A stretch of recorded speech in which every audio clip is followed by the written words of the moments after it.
Welcome to Falcon eSchool YouTube channel. Kindly subscribe our channel and don't forget to press the bell icon.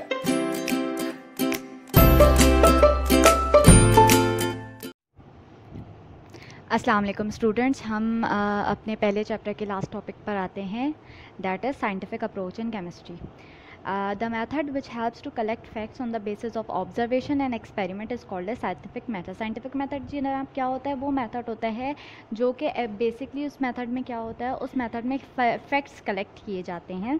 किसकी basis पे? Observation की basis पर. Observation मतलब आपने कोई चीज़ देखी, किसी चीज़ को ऑब्ज़र्व किया, उसके हवाले से फिर जो आप फैक्ट्स कलेक्ट करेंगे और फिर जो एक्सपेरिमेंट करेंगे उन फैक्ट्स को, उसको हम उस पूरे मेथड को हम कहेंगे क्या? Scientific method.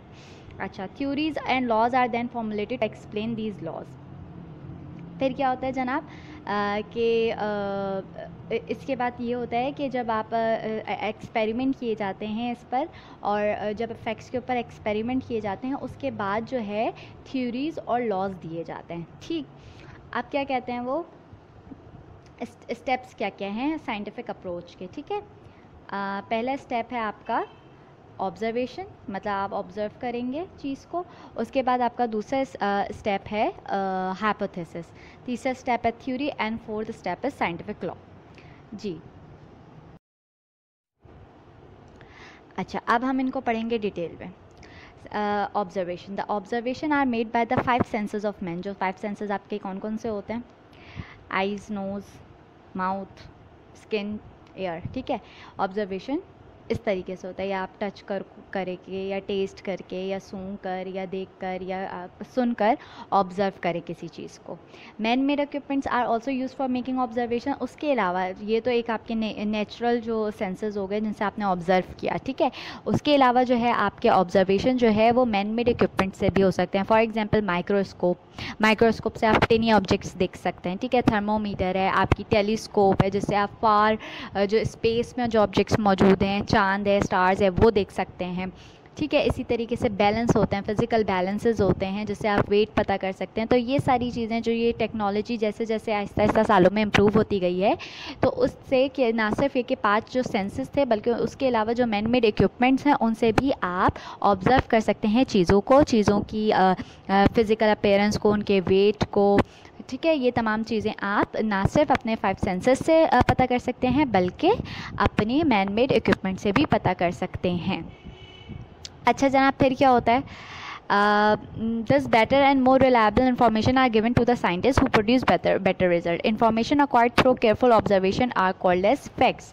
अब क्या होता है जनाब कि जब आपने ऑब्ज़र्व कर ली चीज़ को, ऑब्जर्वेशन ले लिया उसका, जे अच्छा ये चीज़ है, उसके बाद वो उनकी केयरफुल ऑब्जर्वेशन के बाद जब जो इन्फॉर्मेशन आपको मिलेगी कि अच्छा आपने जैसे ऑब्ज़र्व किया कि ये इसकी फ़िज़िकल अपीयरेंस ये है, ठीक है, इसका टेक्सचर ये है, तो जो आपने जो मालूमात हासिल की उसको हम बोलते हैं फैक्ट्स. ठीक है, ये फैक्ट्स जो है फाउंडेशन होती है साइंटिफिक नॉलेज की. फिर आते हैं हम अपना हाइपोथेसिस पे. हाइपोथेसिस क्या होता है? जो हमने फैक्ट्स कलेक्ट किए हैं ऑब्जर्वेशन के थ्रू, जो ऑब्जर्वेशन के थ्रू हमने फैक्ट्स जो है कलेक्ट किए हैं और गैदर किए हैं, वो हम अरेंज करते हैं केयरफुली और फिर उनको प्रॉपर्ली क्लासिफाइड करते हैं. Correlating the knowledge thus acquired the previous knowledge, we try to think of a tentative solution to explain the observe phenomena. अब हम क्या कहते हैं, पुरानी जितनी हमारी उस फैक्ट के ऊपर जो भी नॉलेज होती है और जो नई नॉलेज हमने ऑब्ज़र्व की होती है, जो नई नॉलेज हमें पता चलती है, उन सबको हम रिलेट करते हैं, कोरिलेटिंग करते हैं. The tentative solution is called as hypothesis. उन सब को मिला के ऑब्जर्व फिनोमिना, फैक्ट्स को, ये सब कुछ मिला के जो हमारे पास इंफॉर्मेशन आती है, that is called as hypothesis. हम एक हाइपोथेसिस देते हैं कि अच्छा ये एक चीज़ है. ठीक है, the validity of this hypothesis is tested through the results obtain from experiments. अब क्या होता है, अब आपने कोई हाइपोथेसिस दे दिया कि अच्छा ये चीज़ ऐसी है. अब ये नहीं कि आप उसको मान लेंगे. हाइपोथेसिस का ये मतलब नहीं, आपने हाइपोथेसिस समझे, आपने एक सुझाव दिया, एक सजेशन दिया कि ये चीज़ ऐसी है. अब उस हाइपोथेसिस पे होते हैं एक्सपेरिमेंट्स, ताकि वो आपको बता सकें कि एक्चुअल ये हाइपोथेसिस जो है ये सही है या नहीं है.